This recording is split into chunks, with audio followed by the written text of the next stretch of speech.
Chapter 13. Overchanneled and Under Suspicion. Being as unaffected by the sirens as she had been, Spike was at Lyra's side before any pony else, but Trixie reacted faster, reaching out with telekinesis and hauling Lyra up and out of the river's bank. The other unicorn was shivering, and had her teeth chattering, and was now covered head to hoof in mud and freezing water as she was laid onto Carrot Top's waiting back. Once she was firmly in place, the ponies, Zebra and Baby Dragon, took off from the river at full speed, Spike hopping once more onto Zecora's back after grabbing Lyra's fallen lyre. "Any pony else having second thoughts about this?" Trixie asked as they galloped before looking to Zecora. "And why weren't you helping Lyra? Those sirens were gonna kill us!" "Yeah," Cheerilee joined in. "You just stood there talking to yourself." Zecora shot the two of them glares as they finally came to a stop in a clearing far from the river. Most of the snow in it had melted, leaving wet, dead grass and mud that reached up to their fetlocks. "I am not immune to the siren's spell," she said.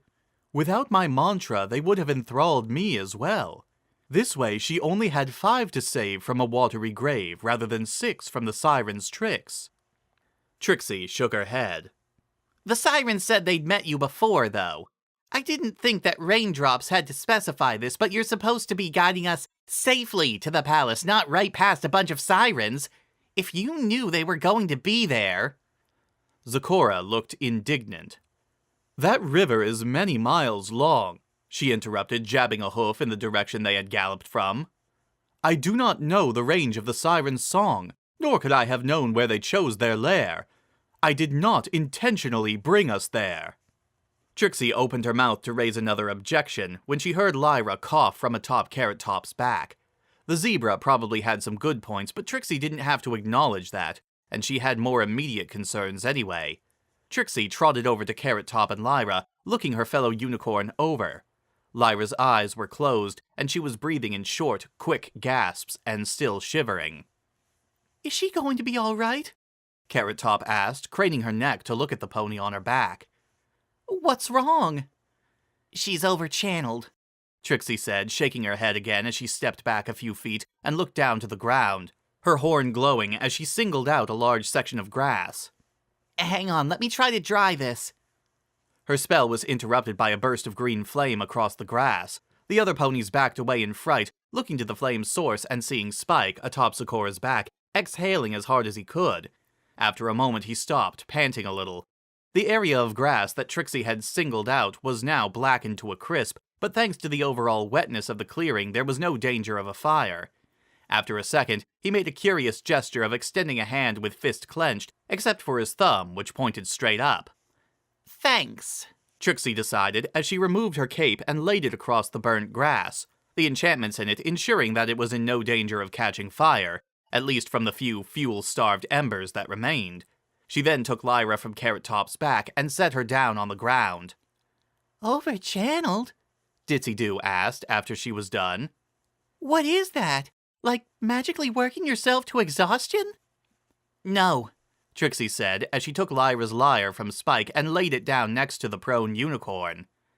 "It's like having 99% of the blood in your body sucked right out while you're trying to run a marathon." The others recoiled in shock at this, as Trixie continued. "She poured all the magic in her body into what she just did. She's running on fumes right now, basically." "Will she be okay?" Cheerilee demanded, dropping to her knees next to her friend.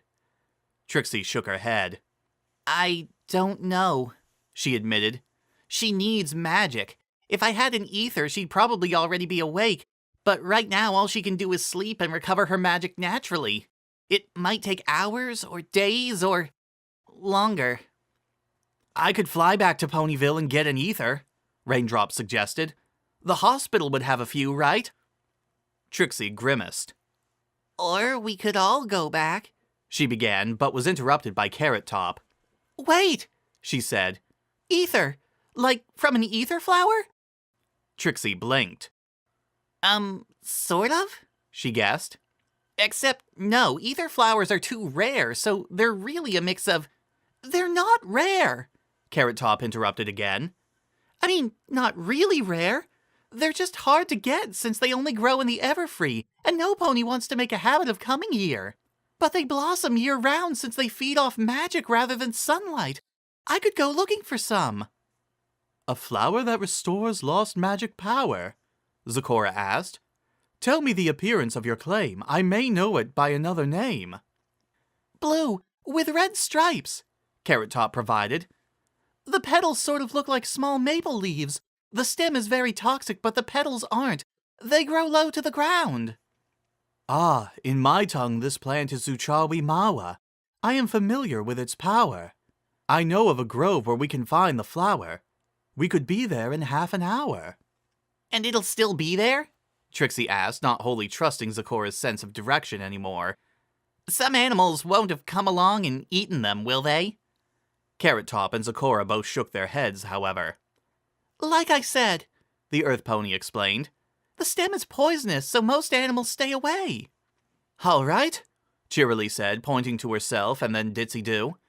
Ditzy and I will stay with Lyra and keep an eye on her. I don't want to move her more. Ditzy can take to the air in half an hour and provide a way for Raindrops to find us when you're headed back. Got it, Raindrops said with a salute, while the rest of them turned and galloped off. You weren't serious about giving up, were you? Raindrops asked. Despite the initial speed of their pace, the ground of the Everfree, covered with overgrown roots, mud, and still mounting mist that was now reaching their knees, had slowed their stride quickly. Zecora assured them, however, that they were making good time. Despite this, Spike and Zecora seemed to have taken up arguing with each other over something, though in low voices and not entirely in Equestrian. The three ponies chose not to intercede. Trixie looked to Raindrops. Lyra's been hurt now. This is why I wanted to come in here by myself. You'd have been siren food if you had come in alone, Carrot Top pointed out. Or worse, a lot of things that might attack a single pony would leave a group alone. Trixie shivered slightly as she dwelled on that, though also for more natural reasons. She hadn't realized how much she had been relying on her cape to keep her warm. Despite the sunlight being warm enough to melt snow and create fog and mist, it was still quite chilly in the Everfree, something she wasn't really used to dealing with for the past few years, ever since she had first enchanted her cape. At least, she still had her hat. It didn't bear any elements-resisting enchantments of its own, but it was keeping her ears warm. So, how do you know about ether flowers anyway? Trixie asked, changing the subject. I tried to grow them once, Carrot Top said, chuckling slightly at the thought. I thought that maybe all they'd need is a little earth pony magic and care, but the seeds I'd managed to find never even budded until I dug them back up and put them back in the Zecora, stop walking! The zebra froze, looking back to Carrot Top curiously, then down. Poking just up out of the mist was a shoot covered with blue leaves. Zecora's eyes widened, and she said something in her native language as she stepped backward from it, Spike looking equally concerned atop her back, eyes very wide. Carrot Top had stopped as well, as had Raindrops and Trixie. What is it? Trixie asked, eyes wide as every pony else's. Carrot Top was waving a hoof, trying to disperse the fog, but to no avail. Raindrops? She asked. Do you think you could maybe move some of this? Raindrops nodded, rearing up her hind legs and beating her wings furiously several times in rapid succession. Her natural Pegasus abilities made her far better at moving fog than the others, and in a few moments a large area of the muddy root-choked ground was revealed. However, where Zecora had been about to step was covered in blue plants, most of them only fetlock high, but some growing much taller. Carrot Top breathed out a sigh of relief, though Zecora's own was larger. Thank you, Carrot Top, the zebra said. I would not have wanted to walk through that foul crop. The Earth Pony nodded before looking to her companions.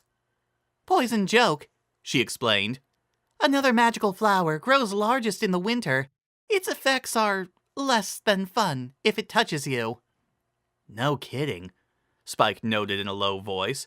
From the sound of it, he probably had some kind of personal experience with it. These were not here when last I went this way, Zecora said. Its presence may cause significant delay. Trixie decided not to raise the point about this being the second time Zecora had managed to nearly lead them to disaster, though not out of a sense of altruism. Trixie may not have been an official part of the Night Court until a few days ago, but she had certainly had ample opportunity to experience it. Amongst the Night Court, There was a saying, once was coincidence, but twice was conspiracy. On the other hoof, Zecora had nearly walked into the poison joke herself, and her plan, if it had been one, seemed poorly thought out. One used a poison because it could be done discreetly, with little evidence leading back to the poisoner. One did not simply lead the hapless victims to a grove of poisonous plants and invite them to frolic. Nevertheless, Trixie filed away her suspicions into her interesting mental folder. Raindrops trotted closer to the poison joke, rearing up and beating her wings once more and clearing more fog. The blue patch was large, stretching in the direction they had to go, further than Raindrops' wings could clear, which also stretched a long ways to the left and right, even as the Pegasus moved to clear as much ground as possible. "Nuts," Raindrops proclaimed as she settled back down on her hooves as Carrot Top and Trixie joined her. "This could take a while." "Time we really don't have," Trixie pointed out. "Leaving Lyra, Cheerilee, and Ditzy-Doo by themselves, never mind what Corona is up to." "What does Poison Joke even do?" Raindrops asked. "Depends on the pony," Carrot Top noted. "It basically takes whatever you're proudest of or something you really want and inverts it somehow, like some kind of cruel joke. It's not poisonous exactly, it won't kill you or really harm you, and it takes hours to set in, but its effects can only be stopped by a special brew, which we can't make this time of year, or really, really powerful magic, which we don't have, or by wearing off, which takes weeks." "We'll have to find another patch of ether flowers," Spike said, looking to Zecora. No pony noticed the slight smile on his face. "There's another one somewhere, right?" "Indeed, that is true. One that is hopefully not obstructed by leaves of blue," Zecora responded with a nod as she looked back to the group. "But it is several hours from here. We'll have to hurry, else— Have you gone mad?" Carrot Top had taken in a deep breath, closed her eyes, and before Trixie or Raindrops could stop her, leapt forward into the poison joke. A part of Trixie's mind had registered that Zecora's rhyming habit had been broken in shock, but most of her was focused on what Carrot Top had done. The Earth Pony opened her eyes, then let out a long sigh and turned around. "We need those ether flowers as soon as possible," she stated in a determined voice. "Like I said, Poison Joke takes hours to set in. Zecora, just give me directions, I'll get them myself, and we can deal with me later, after we've saved the world." Zecora blinked a few times. "Merely traveled 10 minutes that way," she said after a moment, still fighting shock from her voice as she pointed straight ahead. "After that time, you should be able to gather away." "All right, thanks," Carrot Top said as she turned around and began trotting off. Raindrops and Trixie looked at each other, then the Poison Joke and Carrot Top, then back to each other. With a nearly simultaneous sigh, both started after Carrot Top, eliciting a gasp of surprise from Zecora and Spike and prompting Carrot Top to turn around, eyes wide. "What are you—" she began to demand. "Don't ask stupid questions," Raindrops interrupted. "You said that the ether flower grows close to the ground, right? Might need my wings to clear the fog away." "And you might need my spells for stuff or junk," Trixie said, waving a hoof. "We're already on a time limit. Think of this as extra motivation. Besides, we can't have you going off by yourself all martyr-like and making us look bad." For the record," Spike called from atop Zecora's back, the zebra having not moved an inch as she was still trying to take in the insanity of the three ponies. "I'm perfectly okay with you going off by yourself all martyr-like. Me and Zecora will just stay right here." "Understood," Raindrops responded, using a wing to give a lazy salute before turning back to Carrot Top. "Come on, let's get going," she said, trotting away. The unicorn and Earth Pony soon joined her. "You two are idiots," Carrot Top proclaimed as the blue leaves of the Poison Joke brushed against their fetlocks, their knees, and occasionally their barrels. Yeah, we are," Trixie assured the Earth Pony. "Not that you're much better. What if I have a spell that could have gotten us through this without having to touch it?" "Or I have, these?" Raindrops reminded Carrot Top as she flapped her wings several times. "I could have gone after the ether flowers." Carrot Top looked between Trixie and Raindrops, then hung her head. "I didn't think of that," she said morosely. "I was just thinking about Lyra." Yes, you're a giving mare to the point of being willing to walk through Poison Joke for some pony you don't even know all that well," Trixie said in a dry voice, though a smile appeared on her face as she said it. And we're the stupid mares who followed you 'cause you're rubbing off on us. And making us look bad, Raindrops reminded Trixie. Yeah, that too. Plus, you're the one who pointed out how dangerous it is for a single pony in here rather than a group. Carrot Top let out a long sigh at that before raising her head. Okay, she said, forcing herself to smile. The trio continued in relative silence at that point, soon finding themselves free from the poison joke that had dominated that part of the Everfree forest. Raindrops beat her wings at regular intervals to dispel the fog, then the three of them would begin searching the ground for signs of the red and blue flower that they were looking for. At length, they actually managed to find the grove Zecora had spoken of, set in the shadow of a cliff face where the sunlight probably rarely touched, even when it moved across the sky. The petals of the flower did indeed look like maple leaves individually, though clustered together in bloom the appearance was more like a 12-pointed, mostly blue star, with red lines running from the tips of the petals down to the stem. The grove was large, at least as large as the Poison Joke Grove, though compacted together rather than spread out. "How many do we need?" Raindrops asked as she gingerly poked a few of the flowers. I don't know exactly, Carrot Top admitted, as she began using her teeth to tear off flower petals, carefully avoiding the toxic stem. Trixie offered her hat to carry them. I guess just fill up Trixie's hat? The unicorn took an experimental sniff as Carrot Top, Raindrops, and herself began gathering petals. The flowers smelled a bit like dandelions. Not an unpleasant smell, so she wasn't going to regret this, at least, though a rumbling in her stomach suggested that she was going to be hungry from the experience of smelling something normally not available in winter. After several minutes, Trixie's hat was brimming, and the three ponies looked to each other. This was anticlimactic, Trixie said, as the three began trotting back the way they had come from, Trixie using telekinesis to hold her hat aloft. As they reached the edge of the poison joke patch, Trixie continued, I was expecting something more, well, more. Things can't be trying to eat us all the time, Carrot Top pointed out. Besides, we'll be getting all the more we could once the poison joke sets in. Trixie winced at that. Took something she was good at and twisted it, huh? Probably every spell she tried to cast would be a fireball or something. Either that or she'd become so clumsy as to trip over her own hooves. It didn't take the three of them long to find Spike and Zecora again, the two of them being heard before they were seen. Once again, the two seemed to be arguing over something, though their argument quickly died when they spotted the returning three. That was fast, Spike noted. I know, made for a nice change, Raindrops noted as she beat her wings and climbed into the air, as so to get a bead on Ditzy-Doo. Zecora looked over to their hall of ether flowers. With the power these petals can invoke, she noted, looking to Trixie, you could perhaps cure yourself of the poison joke. It would be wise to do so soon, lest the plant's joke seal your doom. Doom? Trixie asked, raising a brow. That's a bit dramatic, don't you think? Carrot Top asked. She looked at Trixie. Like I said, whatever it does to you, it won't be dangerous. I mean, you might shrink down to half your height, or your voice might change or something, but it won't be innately harmful. Trixie blinked a few times as she considered.